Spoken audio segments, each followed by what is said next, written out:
बंडीपुर नाम के गांव में शिवम और सुजाता नाम के बूढ़े पति पत्नी रहते थे। उनकी एक बेटी थी त्रिशा। शिवम और सुजाता अपने घर के बाहर आंगन में प्याज के पकोड़े बनाकर बेचते थे।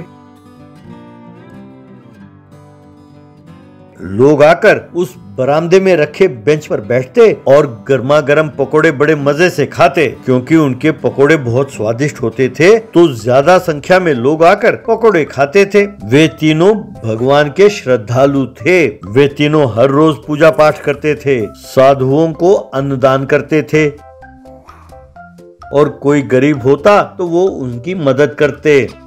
अब त्रिशा की शादी की उम्र हो चली थी। उन्होंने विचोले को बुलाया और शादी के लिए रिश्ता ढूंढने के लिए कहा।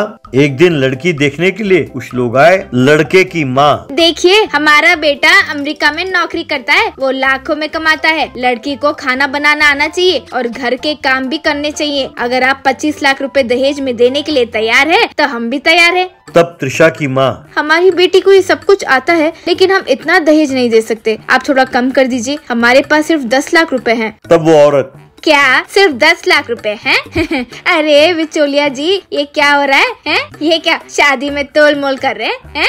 तब त्रिशा, वो तो हम करेंगे ही, आपने अपने बेटे को बाजार में बेचने के लिए जो रखा है तोल मोल तो करेंगे ही। तब वो औरत, ए लड़की ये क्या बकवास कर रही हो, बड़ों का कुछ तो लिहाज क्या करो। तब त्रिशा, जब आपने दहेज मांगा तभी पता चल गया था कि अब बड़े लोग नहीं है, मुझे रिश्ता बिल्कुल मंजूर नहीं है। आप अपने बेटे से कहिए कि खाना बनाने के लिए एक रसोई को और घर का काम करने के लिए एक नौकरानी को रख ले, काफी होगा। मैं अपने माँ बाप को छोड़कर कहीं नहीं आने वाली, अब आप जा सकते हैं। बस वे गुस्से में उठे और वहाँ से चले गए। त्रिशा, मम्मी पापा दहेज देकर आपको मेरी शादी करने की कोई जरूरत नहीं है, ये सब मुझे पसंद नहीं है। जब मेरी शादी होनी होगी तब होगी, आप जबरदस्ती ना करें। एक दिन त्रिशा ने देखा कि उसके माँ बाप बहुत थके हुए थे। तब त्रिशा ने कहा, माँ बापू अब आप दोनों आराम करो, वो पकोड़े बनाने का काम मैं संभालती हूँ, अब आप दोनों जिद ना करो। ऐसा कहा। वे दोनों मान गए। इस तरह त्रिशा प्याज के पकोड़े बनाने लगी। उसने देखा कि बारिश के मौसम में ज्यादा लोग आते थे पकोड़े खाने। एक आदमी, अरे वाह, यूं बारिश में गर्मा गर्म पकोड़े खाने का मजा ही कुछ और है, यूं कहा। तभी एक औरत, हम बारिश के मौसम में गर्मा गर्म पकोड़े, भाई ये तो जबरदस्त कॉम्बिनेशन है। त्रिशा के घर के पास ही जीवा नाम का एक निकम्मा आदमी रहता था। वो अच्छे नीयत वाला आदमी नहीं था। जब देखो त्रिशा का धंधा देखकर वो जलता रहता था। इसीलिए एक दिन उसने त्रिशा के घर के सामने ही ठेले पर पकौड़ी बनाकर बेचने लगा।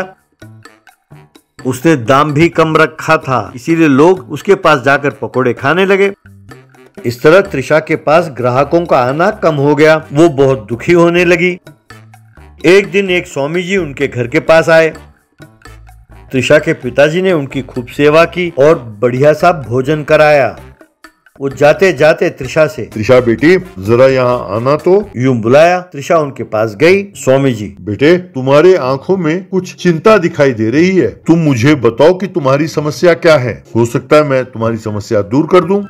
तब त्रिशा, हाँ स्वामी जी, वो देखिए तो जब से उसने यहाँ ठेला लगाया है हमारा धंधा ठप हो गया है। तब जैसे ही स्वामी जी ने हवा में हाथ लहराया, एक छोटा सा लाल रंग का पत्थर प्रकट हुआ। त्रिशा को वो पत्थर देते हुए स्वामी जी, ये पत्थर बहुत शक्ति वाला है बेटा, इसे अपने मुट्ठी में रखकर यदि तुम ये इच्छा करो कि बारिश हो तो तुरंत बारिश होगी, वो भी सिर्फ वहीं जहाँ ये पत्थर होगी। मैं जानता हूँ कि लोग बारिश में बहुत मजे से पकौड़ियाँ खाते हैं, इसीलिए ये पत्थर मैं तुम्हें दे रहा हूँ। अलख निरंजन कहकर उसे आशीर्वाद देकर वो स्वामी जी वहाँ से चले गए। तब त्रिशा बरामदे में आई और उस पत्थर को अपनी मुट्ठी में लेकर ये इच्छा प्रकट किया कि बारिश हो। बस सिर्फ उनके घर के आंगन में ही बारिश होने लगी। ये देखकर जीवा और उसके ठेले के पास खड़े लोग हैरान रह गए।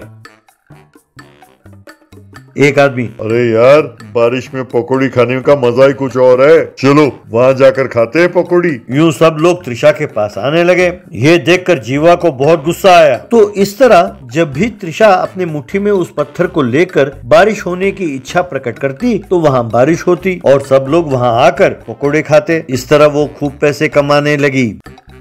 एक दिन जीवा, अरे ये क्या, सिर्फ इसके घर में ही क्यों बारिश होती है, पता लगाना होगा कि बात क्या है। यूं सोचा। और वो त्रिशा के घर के खिड़की से अंदर झांकने लगा। वहाँ उसने देखा कि त्रिशा और उसके परिवार वाले उस पत्थर के बारे में बात कर रहे थे और उस स्वामी जी को याद करते हुए उन्हें प्रणाम कर रहे थे। तब सारी बात उसके समझ में आ गई। उसी रात को वो त्रिशा के घर के अंदर घुसा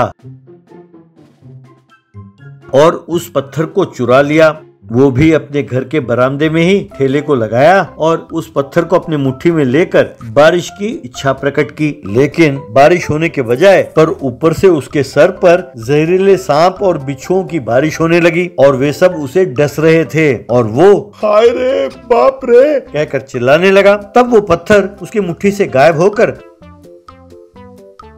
त्रिशा के घर में फिर से प्रकट हुई और त्रिशा हमेशा की तरह बारिश में प्याज के पकोड़े बनाकर बेचकर बहुत खुश रहने लगी।